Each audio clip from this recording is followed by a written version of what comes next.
I'd like to welcome everyone to our Native American History Month conversation. We are going to have two guests, but because it's Monday and none of our computers are quite awake yet, one of our guests is having some technical difficulties. So we're going to hope and expect that she's going to join us soon. So for right now, it's going to just be me and you, Arnold. And I'm going to read your bio, and then I'll read Lena's bio, and we'll get jumping in. And hopefully she'll join us too. First, I'd like to, as I always, acknowledge the team for finding, I think, amazing music to set the stage for the conversations that we're having. We really try our best to find music that's reflective of the culture of the people that we're talking to and what we're celebrating. So Arnold, I hope you liked the music that we selected. Yes, I did. It was very nice. Yes, I appreciate that. Good, good, good. And the other thing I'll say is throughout the course of this year, as we've planned these events, we have taken special effort to use this as an opportunity to showcase our clients and our partners, and NAHRA is one of those. The event today, we've titled Honoring the Past While Looking Towards the Future, reflecting on the Native experience. And I think that between you and Lena will be able to do that. So Arnold, I'm going to read your bio. Arnold Williams, who I told him last week is my grandfather's name. Yes, it was fun. Yes, it was, wow, yeah. Made me smile. Arnold Williams is a member of the Sisseton, Wahpeton, Oyate. How'd I do? Yes, you did amazing. Okay. Great job. Thank you very much. Of the Lake Traverse Reservation of South Dakota. Arnold has 18 years of experience working in human resources and is currently the director of HR for his tribe. He has also served as a payroll manager, worked in law enforcement, and held several positions in the gaming industry. Arnold has been involved with NAHRA, which stands for the Native American Human Resources Association, since 2006, being on the board of directors and currently serves as the vice president. You are active in your community, serving on the Police Commission, on the Tribal Historic Preservation Office Board of Directors, and as a gaming commissioner. You also dedicate your time to preserving. My mouth's not awake either. Yeah, happy Monday. Monday. Preserving the culture and traditions of his tribe and promoting awareness on issues such as suicide and drug abuse. You said being a part of the NAHRA has deepened your understanding of the sovereign practices, the sovereign-based HR practices, recruitment challenges in Indian country, and strengthened your ability to create effective systems that respect the tribe's values while meeting the federal and organizational standards. It's also connected you to mentors and long-term professional relationships that have continued to support you in your role. And that knowledge, tools, and connections through NAHRA have helped your foundation of having an HR approach on professionalism and social awareness. Arnold has multiple degrees. He has degrees in business administration from Sisseton, Wahpeton College, as well as Mount Marty University. Lena McQuary, who has not joined us yet, but Lawrence and her IT team are working to make sure that she gets on to us, so I'll just read her bio, is an enrolled member of the Quapaw tribal, Quapaw tribal member of the Quapaw Nation. She holds the position, did I pronounce that correctly, Arnold? Yeah, I believe so, yes. Okay, good. She holds the position of Chief Human Resources Officer at Downstream Casino Resort, where she's been employed for 15 years. Lena served as a member of the National Native American Human Resources Association, where she obtained her certification as a Certified Tribal Human Resources Professional in 2014. She also received the second certification, the THRP2, in May 2024. In recognition of her outstanding work, Lena was honored with the 2022 HR Leader of the Year Award from NAHRA. She continues to act as a voice and advocate for the RISE Coalition program, whose mission is to work in collaborations with organizations and agencies across the four-state area to increase public awareness, identify human trafficking cases, and connect victims with comprehensive social and medical services. Lena holds a degree in psychology, a master's degree in executive leadership, and an MBA with a human resources cognitive from Liberty University in Lynchburg, Virginia, and Lena resides in northeastern Oklahoma. So thank you both. Thank you, Arnold, and thank you in advance to Lena, who will hopefully be joining us soon, for joining us. As I've said to the group, I just think it's really important that we use this opportunity to showcase our clients. And while we don't talk about the business of the business that you do together, I just think for our listening audience, it's just really interesting to understand, as I've said, who we work for. Our jobs here are to be able to support you and your missions. And so I love the opportunity to be able to shed light on your challenges, your accomplishments. Oh, there's Lena, accomplishments and so on through these opportunities. Lena, let's just do a quick technology check. Can you hear us? Yes, I can. And we can hear you perfectly. Yay. Wonderful. Great. Thank All you. three of us are here now. And did I pronounce Wahpeton correctly? It's Ogafba, but you pronounced it. It was perfectly great. But we also say Quapaw. Quapaw. Okay. All right. Yes. All right. I also think pronunciation matters, and I worry because I feel that is not my strong suit, and I'm always afraid of it. So I always say charge it to my head and not my heart, or charge it to my mouth and not my heart if I pronounce something wrong. Thank you. But I love to begin these sessions, and I know we're running a little bit late, but I think we can cover a lot of ground still. So I love to just begin these sessions to understand who we're talking to. So Arnold, I'll ask you first, and then Lena second. As members and leaders of NAHRA and your respective nations, how have your culture, heritage, and lived experience influenced your leadership approach and your work? So Arnold, tell us a little bit about that. Well, I've been in HR for 18 years, and I just kind of want to tell a little story about how I got into HR. It was kind of by accident. I didn't know what HR, human resources, was. I was actually on leave from college, and the tribe had called me and asked me to help a program here and to organize a program, a department here, and I agreed. And so I went there, and my first office was an empty room with a chair and boxes all, or an empty, just a chair in the middle of the room with boxes all the way around. And it was the human resource department. And so I organized all those files. And then after that, they asked me, hey, can you stay a bit longer? We have this other job. And kind of on and on, 18 years later, I'm still in the same department when I was on leave from college. So it's amazing. With NAHRA, NAHRA has brought me so much knowledge and education when it comes to tribes, not only here, but all over the United States, in providing me the professionalism and, all those things you need to be a good HR director. I didn't know what tribal sovereignty was. Through our certifications and our certification program, we teach that what tribal sovereignty is. We teach these different things that we need to become great human resource professionals in any country. So they have done so much for me through their organization and through the trainings they provide, the certification program. So it means so much to me. And we always, when we go to different places in the United States, we always respect where we are. Whose land was it when that was there at one time? And we do a land acknowledgement at the beginning of each of our conferences, and also we do a prayer song or a prayer in native language or native song. Or sometimes we invite the tribes that are there currently, and we ask them to share some of their culture and history. So we always have to remember where we come from. Yeah, I will say, and then Lena, I'll have you answer. I went to Syracuse University. Many people probably know that because I talk about that all the time. And in the last, I'll say 10 years or so, every meeting that they starts with a land acknowledgement. And it's really beautiful to remember the land of which we are living on. And so while we didn't do that here, although if you we have in the past talked about that in the years that we've done these Native American history sessions, and I think in one of our spotlights we also talked about the land acknowledgements, and so thank you for bringing that up. Lena, tell us a little bit about your how your culture, your heritage, your lived experience approach. Talk about your approach to leadership. Frame your approach to leadership. Yeah, first of all, I want to thank everybody for having us today. It's truly an honor.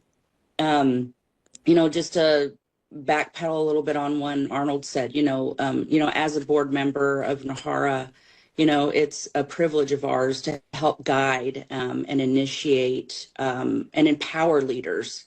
Because there's a lot of times where the Native country doesn't have the kind of tools that you need. So when it comes to the leadership roles, we do the best that we can to be that front that front team to be ready to answer questions, to help guide you, to help you focus on bringing best practices to the unique HR world that we call tribal sovereignty in the governments. So, you know, as the CHRO at Downstream, you know, I oversee not only the daily operations, the majority of the enterprises, but also the people which make it thrive, you know. So we have the ability to enhance and grow the people within our departments, within our enterprises. So that's truly an honor to be behind. Not only to have that, but have recognition programs, you know, every training initiative to make sure that they have the tools that they need. But we also want to provide that kind of tribal culture in regard to anyone who works with us, because we can't do it alone, you know, so it takes every culture, you know, every tradition, every aspect. So we respect that kind of respect, the community. And we just want to make sure that we're here to serve and do the best that we can to enhance not only what we're providing to the community, but to everyone who's involved. I didn't ask either of you, but just in the first question, but just to give a sense of the scope, how big is the nation, are the nations that you represent? Do you have a kind of a working count of how many people, families that encompasses? Well, for the Sisseton Oyate, we have about 14,000 members, probably closer to 15,000 now. And on the reservation here, around the reservation, we have about 8,000 that live here. The rest of the tribal members are scattered throughout the United States and some into Canada, and some that are serving our country in the military across, you know, in other countries too. So we have about closer to 15,000 members here for the Sisseton Oyate. And Lena? We have a little over 10,000, so we're pretty little. But that's the size of a nice community, right? It's not little. Oh, absolutely. Yeah. What I talked about NAHRA and what they brought to me is I always tell people to try to make yourself feel uncomfortable at least once or twice in your career, meaning in a good way, meaning that kind of step out of that comfort zone. And NAHRA has given me that courage and that encouragement and that belief in myself to step out of that, you know, that comfort zone, meaning I didn't think when I, you know, growing up that I would ever be the director of human resources. And I never thought in my life that I'd be the vice president of a national board that provides that services all over Indian country. Like I said, not only in the United States, but into Canada. So that's one of the things that NAHRA has done for me, is given me that confidence to be the best person I can be, a best tribal member I can be. So I really appreciate that about NAHRA. So why don't we step back? Because I've said what NAHRA was, in the National Native American Human Resources Association, but maybe Arnold, you can talk a little bit about when it was founded, why it was founded, what the mission of the organization is, and you talked about in your answer tribal governance and sovereignty, and maybe you can talk a little bit about what this organization is intended to do. Like we talked earlier in a previous conversation, we talked about, you know, tribes in history and how they always shared and traded with one another. You know, one tribe may not have this there, but we have it here. So we've always got along and always traded. And I think that's what happened back in 1996 when NAHRA was established, that they wanted to share information, share experiences, and ask each other, how can we help one another to, you know, because working in Indian country is very unique when it comes to tribal sovereignty, you know, because a lot of tribes don't follow state law. Just for everyone, the listening audience, what is tribal sovereignty? Tribal sovereignty, in a nutshell, is the right for the tribes to govern themselves. And so it's very unique where the tribe has the right. They have their own tribal court system. They have their own government. They have their own tribal protection service. They have their own, and that's their right to govern themselves. You know, I think like I said, in 1996, we had 4 participants for the Pacific Northwest that came together and wanted to help one another. Let's trade ideas. Let's share ideas, because we all, like I said, it's very unique working in Indian country. There's a lot of tribes that do not follow state law. There's a lot of tribes that have their own tribal laws, which we do here in Sisseton. And there's also, you know, federal law that there's some laws that we follow, but some laws that we don't follow. So it's very unique. And I think, you know, the beginning of NAHRA started with those, like I said, those 4 participants, just 4 people sat down and said, we want to make our community better. Let's work together and try to do this. And it's been, you know, going strong, where we have over 2,000 members of NAHRA now. We have at least 1,000 HR professionals that attend our conference every year in September. not only from the United States, but also again into Canada. So it's amazing. And my assumption is that while you follow your own laws, some states, some not, some federal. How much do your tribal members know the difference between the two, and what is the similarity or not of your tribal laws as it relates to another tribe's laws? Is there commonality amongst the legal system amongst tribes, or is that something that's important or not? I'll ask that. I think Arnold, I think it's probably a question for you. That's my question. Okay. Yeah. Well, each tribe again has their own culture and way of life, and so that's the difference between different tribes in the United States. We all have our own culture. We have our own songs, our own ceremonies, and that's what makes again that uniqueness in our community. That's what makes it even more unique, because we have, like I said, between the tribes, the different ways that we believe in how we were taught in our way of life, and our culture, our language, our songs, things like that. Yeah. So Lena, let me move over to you. During our intro call, you mentioned the tribal enterprises, such as casinos, for example, that are a really vital part of funding the tribal economy.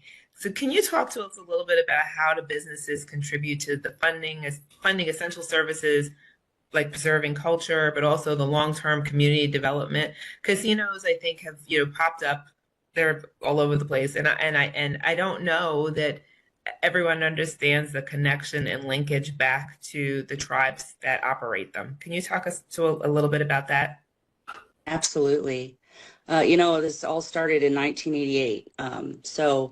Long story short, we've got the Native American tribes that operate casinos now. They were able to meet conditions under the Indian Gaming Regulatory Act. So we have what's called like a tribal state compact that allows federally recognized tribes to own and operate their own casinos. And with that, we're able to utilize what we gain for however we see fit, whether it be to provide back to the community or just withhold what we want to do in regard to our community itself. But there's a lot of tribes, the majority of the tribes that I've even talked to do both. We have what we do here is I think we're on the verge of maybe being paid off here at Downstream Casino. We're on the 3-state line of Oklahoma, Missouri, and Kansas. So a lot of our income comes from people who live in Springfield, Missouri, Joplin, Missouri. But with that, we want to not just give back to our tribe, but give back to the community as well. But a lot of times, our main mission when anybody gets hired is say, you work for a tribal nation. We want to compete, but we also want to provide services to our tribal members, whether it be, let's teach them how to speak our language. Let's continue to understand what that means. Why did we stop speaking languages? We let them know exactly that you can even provide an education here, that we pay for your education. We want you to stay.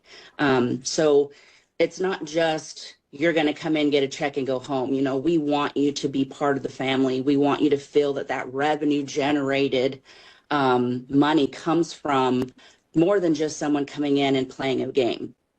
We want them to understand that there's cultural events that we provide that come from the casino. We want them to understand that there's other enterprises that are modern to the tools that we use and the sovereignty that we keep. We want to preserve the traditions. We want to be self-sufficient. But with that, we're able to provide more than just, like I said earlier, a paycheck. We want everyone to feel that opportunity and that worth. So it's not just for tribal members. Anybody can come in and we can teach you how to make a shawl. We can teach you how to make a drum, let you know what that means, and continue to go forward with that. Oh, we just lost your sound. Is that better? Yes. Sorry, but we show them we show them that why it's important to us, and then what we've learned is that what they know, the more they know, they become more involved, and then they teach the next generation to do the same thing. So it's like I said, it's not just the operations. You know, we're trying to teach people how to be more prideful in what they do, but then it also sparks their interest on, you know, where did they come from? You know, what can they provide to the community? So that's been truly an honor to see as well. So let's stay on the topic of financial independence and financial stability. So I always say I love statistics, and so my team's always pulling statistics from me. So the 2025 FINRA National Financial Capability Study highlighted a concerning decline in the financial resilience across the U.S., with Native American communities continuing to face significant economic challenges. This is much of what you talked around the work that you do. Arnold, I'll put this one to you. What do you see are some of the most pressing barriers to financial stability in the tribal communications today? And I recognize it's a broad question that's speaking of many different nations, but just generally speaking, what do you see are some of the economic barriers, and how is NAHRA helping to address some of those through workforce readiness initiatives, strategic partnerships, et cetera? You know, being with NAHRA, I've had opportunity to travel over the United States and even into Canada to what they have as a karma organization there. It's very similar in all the reservations and communities that they have a limited infrastructure. They have underfunding of from federal agencies, limited access to financial services, and they have regulatory and jurisdictional complexities. Like I said, some of our reservations, for example, mine is a checkerboard reservation, meaning that it's not a closed reservation. So within our original boundaries of our reservation, there's a lot of state land in tribal land that are even next to each other or even across the street from each other. So that's some of the things that we have to deal with, along with the historical trauma that all tribes have gone through. So some of the things that NAHRA has done is that we've helped provide programs, certificates, and workshops designated to address some of these topics. So we're building skilled workforces, and we're supporting tribal sovereignty. Again, while you attend our certification program and our conference, you learn more what this tribal sovereignty mean. Again, it's just more than a tribe's ability to govern themselves. There's more to it. So those are the things that we teach through our tribal human resource professional certification, our tribal human resource professional certification 2, our TMP, which is the tribal management professional, and then we have a TAP system, our TAP certification, which is the tribal adjudication professional, which covers background checks, adjudications, according to federal law, Public Law 101-630. So those are some of the things that NAHRA did by creating those certifications to support the Native American communities. Yeah. Lena, I'm going to talk to you a little bit about preserving traditions. You mentioned preserving traditions, understanding languages, but first I want to pause because you both have on some nods and references to your culture that I want to acknowledge. I will, as I told you, I'll tell you, I purposely put on something colorful and bright. I normally wear on a Monday.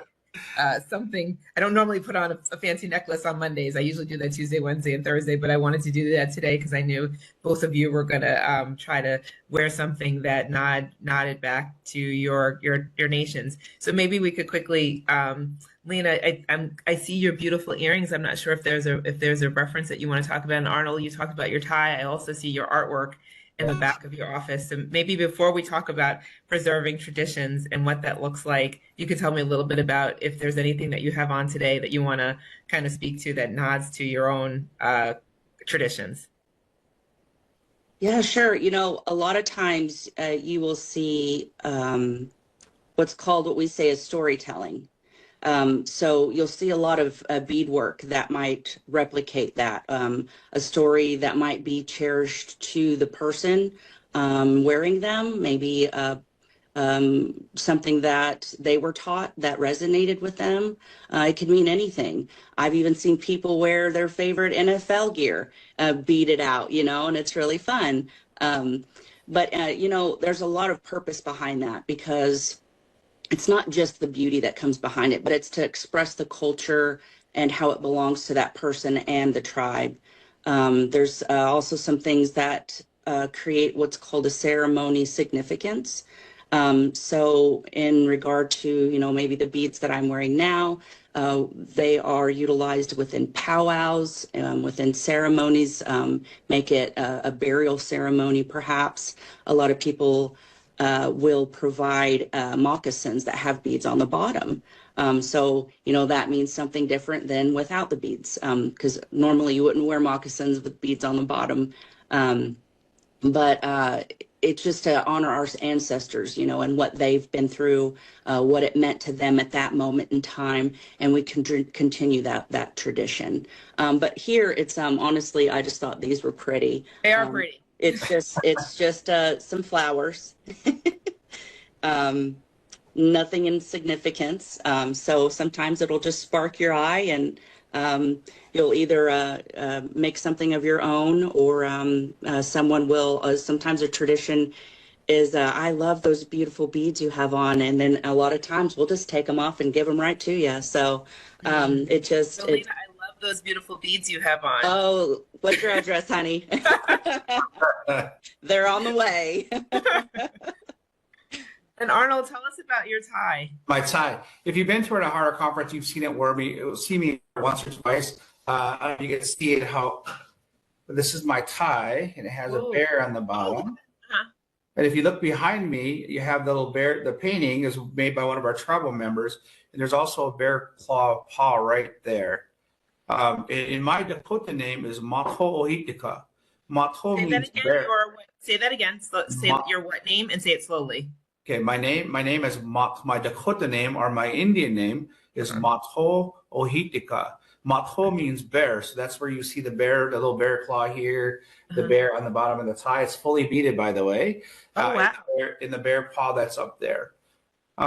So that's why I have the bear painting, and then the tie has the bear paw on it and the bear on the bottom of it, because it signifies my name. Like Lena said, there's a lot of things that have a significance to the individual that's wearing it. And even the colors that they wear has some significance to maybe their family, their society, their clan, things like that. So there's always a meaning behind a lot of things that we do. I do want to give a shout out to, I know November 11th was Veterans Day, to all the veterans serving in the armed forces all over the United States. Thank you so much for your service. If you look behind me, you see a flag that's folded up there. That belonged to my grandfather's brother, and he served in World War II. He received a Purple Heart, but he also was missing in action, and he actually escaped from the prison camp that he was being held, and his name is Lewis Williams. So I just want to give a shout out to all the veterans. I recognize my family on this video and that flag that's behind me. One thing real cool about his flag, it only has 48 stars. So it was before the 50 states. As you're saying that, I'm trying to think. I just read or saw that recently the Native American veterans, maybe I saw this on Veterans Day, who fought in World War II were just recently recognized for their contributions, right? Is that? My grandfather, who passed away in 1949, that's my. So when we have our grandfather and their brother, they're our grandfather too. And their sisters are our grandmothers, so we don't have like a great uncle, a great aunt, things like that. So I call him my grandfather too. So he passed away in 1949. He just received his Purple Heart last year. That's right. Okay. Yes. And just on your name, because I think culture is so interesting. So do you receive your name when you're born, or do your parents see you kind of get to know your personality and then decide that you're a bear? How does that work? It was through a ceremony that a spiritual leader had a ceremony, and it was however he communicates with God is what the name that they brought me from that ceremony, and so that's how they named me that. Yeah. And Lena, do you have do you have a, well, I'm going to ask you two questions. One, because Arnold, you said that's your Indian name. Yeah. Lena, do you have an Indian name? And then maybe one of the two of you can talk about when it is right or wrong to use Indian versus Native American, or if they are kind of the one and the same. So Lena, do you have a name? Unfortunately, I have not been honored with a name yet. No. Okay, well, I'm hoping your name comes. Thank you. And just for, again, I love these as learning opportunities. When we were working on a spotlight, we send out a spotlight every month, the month of the event that we're hosting. It's just an opportunity for us to give more background around what we want to spotlight. We had one of the languages meant, one of the sentences mentioned Indian, and I said to my team, can we just confirm that that's the proper usage? But I hear you, Arnold, talked about Indian. We've said Native American month. Is there a right or wrong way to use those terms, or are they interchangeable? One thing I find is that if you ever have that question, is ask the individual, are you comfortable with this? Because it does vary from individual to individual. You know, some people may be offended by the word Indian, where I'm not. There's not very much that offends me very much, but it doesn't offend me. Native American doesn't offend me. Even to be called us indigenous doesn't offend me. But I would, respectfully ask the individual what you prefer, because again, it's gonna vary from person to person. So, as long as you're respectful and ask them, they'll let you know. But I don't have a preference or have an offense to any of that. I think that's solid advice, regardless of who we're talking about. The best way to be able to make sure is to ask. And I think if we ask for seeking knowledge, people will always feel comfortable answering you. Absolutely. I agree. So Lena, let's talk a little bit about preserving traditions. So why is preserving tribal tradition and languages essential for future generations? And how does NAHRA help to embed those cultural those cultural values into workplace practices? So again, why is it important? I'm gonna ask three questions. It's not good when I do that, but I'm gonna do it anyway. Why is it important? How does NAHRA help? And how are you ensuring that the next generation understands and reflects upon the importance of traditions, et cetera? Yes. So I've been attending NAHRA as just as an attendee, not a board member, since 2014, and just someone who's seeing just the front of lines. NAHRA takes the love of tradition very seriously, not just within their own, but they honor everybody's. We try to pick a different place to have our conference every year. And we're always hosted with love, and we bring back something from them as well. So this next coming year, we're going to be going to Hawaii for our 20th anniversary, which we've been before. But they've always showed us what their traditions mean. There might be a dance or a speech or a song or something that they share with us. And that's truly important, not just to see, what it's like or what they do, but to bring that back and utilize that within what we do at home. But, in regard to the languages and the traditions, and we try to wrap that all back into the HR customs and policies that we have to follow. It's just, again, is to set our future generations up better than where we began, and why we're doing that. So to be embedded in those traditions and to understand what that means in regard to preserving them is, if we don't use, we lose. So the more that we can share, not only our customs and culture, but then also understand why others do what they do, in regard to what Arnold, what he does, and what, Susan, the other member, does, everyone that we talk to, we can share that and bring that back to what we're doing at our home. So it's always a learning journey, and that's definitely the best part. So I'm going to invite Anita Walker to join us, because I see we have a question. And while we're waiting for her to join, curious, for your own nations, and I know again a lot of people, are you finding that the next generation are staying on the reservation? Are they leaving to go to university? I'll say kind of U.S. American U.S. universities, or are they staying? Are they staying on reservation? Are they leaving? What are you finding is kind of the migration patterns of this next generation of members tribal members that you have? Lena, and then Arnold, and then Anita. Then we'll jump to you to ask the question. Is it for me? Oh, as Lena first, and then okay. That's what I thought. But yeah, Lena, what's going on with this next generation? These what are they? Gen Z now? Are the Gen Zers? Are they staying? Or are they leaving? If they're leaving, are they coming back? Well, honestly, what we've found is they've shifted to a whole other realm of wanting to be at home and work, which is great. But we also try to entice them to be on the land as well. So that's been a little bit of a challenge. But in regard to education, a lot of the times they will have classes here. And that's great because we can work with them at their schedule. We can keep them on the time clock, and we want them to stay. Now, we also entice them to follow their dreams as well. That's never an issue.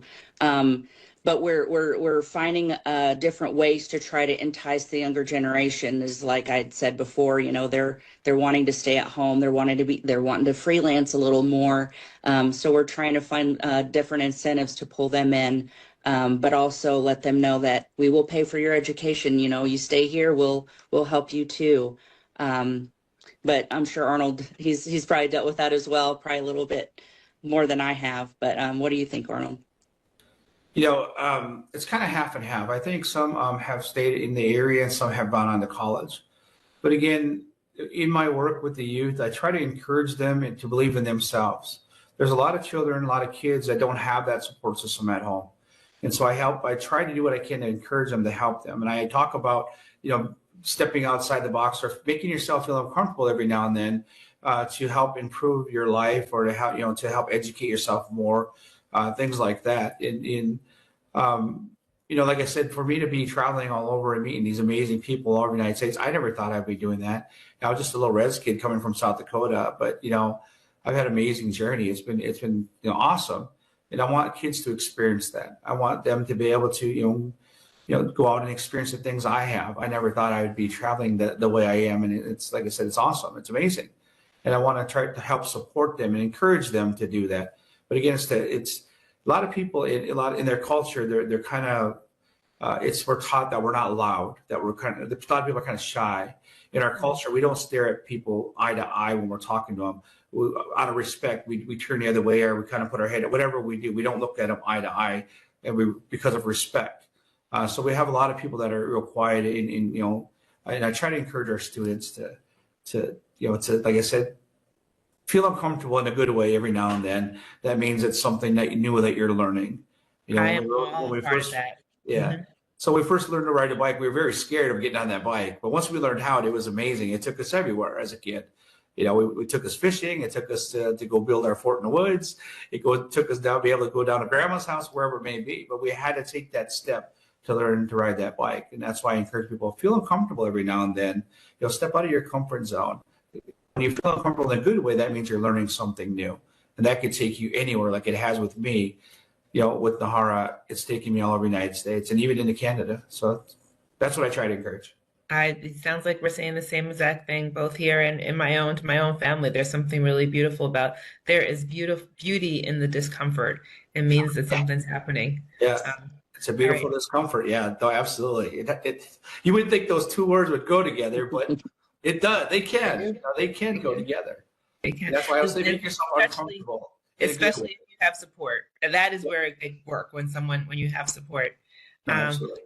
So Anita, thank you for joining. I see we have a question. Would you mind being our question reader, please? Sure. And again, Lena and Arnold, thank you so much for your time and your insights and sharing your journeys as well as your cultural journey in terms of learning about your names, etc., and the the beauty of the beads. So I'm learning all the time. So we do have a question, and it is as follows. Do tribes with casinos and similar revenue generating enterprises contribute to a fund or the like for tribes that do not have such infrastructure beyond just providing for the local communities? Lena, I know you work Lena, closer that's with the probably casinos yours. than I do. So if I can answer Mark after you're done. If you like, I can read it again. Yeah, just one more. I'm sorry. Okay. Do tribes with casinos and similar revenue generating enterprises contribute to a fund or the like for tribes that do not have such infrastructure beyond just providing for the local communities? You know, our tribe does not. It doesn't mean that we aren't ones to advocate for those who don't. You know, like with NAHRA, that's such a huge, huge tool. You know, there's other tribes that may just have like a cigarette shop and they're just getting ready to build their government side, or a little bit of like a gas station to add on to their cigar shop, and then possibly maybe add a little annex casino and move from there. We don't necessarily help with the funding, but we are always advocates for those who are wondering how to go about to get to where they want to go. You know, we have construction workers that we work with. We have state funding that we can get. We have grants that we can get. State's different, federal's different. So we are always ones that we would love to have a conversation. You know, what's your goals? What's your vision? And then we would help lay out that foundation and help them go from there. In regard to what we get and provide others outside of what we do for our local community and tribe, we do not for funding, but we're always there to help guide and to build for sure. Arnold? So just adding on to that, I know that some of the larger tribes that have larger casinos do offer grants to other tribes. They also offer like scholarship opportunities. Most of the time it's tribal members first, but then like I said, they do donate funding to different organizations that help, you know, the youth, Native American youth.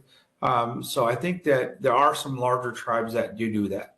A lot of tribes, like 15,000 members seems like a lot, but it's kind of small compared to some tribes. You know, there are larger tribes, or tribes that have less tribal members have larger casinos in the more populated areas. Where I live in South Dakota, it's very rural. The closest town to me is about 7 miles from me, and it's 2,500 people. So that's the closest town to me. I live, you know, very rural. So, but I do know that some of the larger casinos in the larger cities, the tribes have, I think, donate, or not necessarily donate, but have grant programs. They probably have a business board or economic development board. They could go in front of and request something. Maybe you're going to build a new infrastructure on your reservation, or you're going to provide this more opportunities on your reservation. I think they're willing to help you. Again, you just have to ask. Do you know how many tribes? I know you said there are some that are federally recognized and some that are not. I think you made that distinction at some point. Do you have a sense of how many tribes there are in the United States and you mentioned across Canada as well? Or what's the native population percentage? I think there's around 570 tribes, I believe, that are recognized. I don't know total. I do not know total. Because there's a distinction between the two, I think, right? Between recognizing that. Yeah, there's actually 574 federally recognized tribes in the United States. Okay. And that's about how many people? And there's 630 First Nations community in Canada. Okay. I'm not a nerd. I had to look it up too. There's nothing that you can't know. Everything's known by Google. Yeah. So Anita disappeared and we only had that one question, but I'm going to ask just a question to close this out. As board members of NAHRA, so this is to both of you, what are some of the ways that you're mentoring and empowering the next generation of leaders? And what are the qualities that you're hoping to instill in the tribal HR professionalism? What, as board members, what are you doing? What are you doing to actively cultivate the next generation of leaders, and how does NAHRA help with that? We'll go with Lena first. Yeah, so there's so much in regard to HR, and the number one thing that I have learned is laws are always changing. So with that, I want to make sure our younger generation knows what those laws are, understand that, there's going to be a sensitive subject. There's going to be something that may come up that we don't agree with, or something that they don't quite understand. They might be, like Arnold said earlier, too shy to ask, but have that conversation and get outside of your comfort zone, just because, whatever we don't know might hurt us in the long run, so as we've all heard before, knowledge is power. We want them to understand what we're able to do, what we can do to push those boundaries, to become better, to speak and be the voices for people who didn't have a voice before us. So that's what our main objective is, from where we sit. And Arnold, same question for you about mentoring and empowering the future generation. One thing that makes the NAHRA awesome and amazing is that we treat each other like family. We're very welcoming. We make sure during the conference we try to visit with everybody. 1,000 people is a lot of people, so we try to visit as many people as we can. We listen to them. We take their ideas in things into consideration, but not only that, the vendors and the sponsors. We're there talking to them, visiting with them. We treat everybody like family. One thing that, again, I want to touch on again is the program and the certifications that we created, the workshop that we designed. Everybody on the NAHRA board of directors works in Indian country and works in HR Indian country.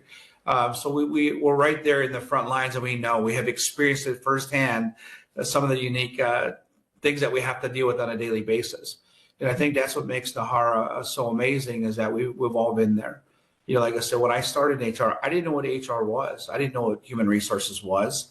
And there's elders I talked to that didn't know what human resources was. They thought it had to do with like natural resources. We do have this water issue. And I sat there, listened to an elder talk about water issues, because she didn't know what human resources was. And so again, through NAHRA and through the education, through the mentors I've had, I've definitely learned about, human resources, again, about the tribal sovereignty and everything else that encompasses that when it comes to being an HR director. So that's what I want to do, is pass that on. I do want to give a shout out to one of our members that has passed on. His name is Tal Moore.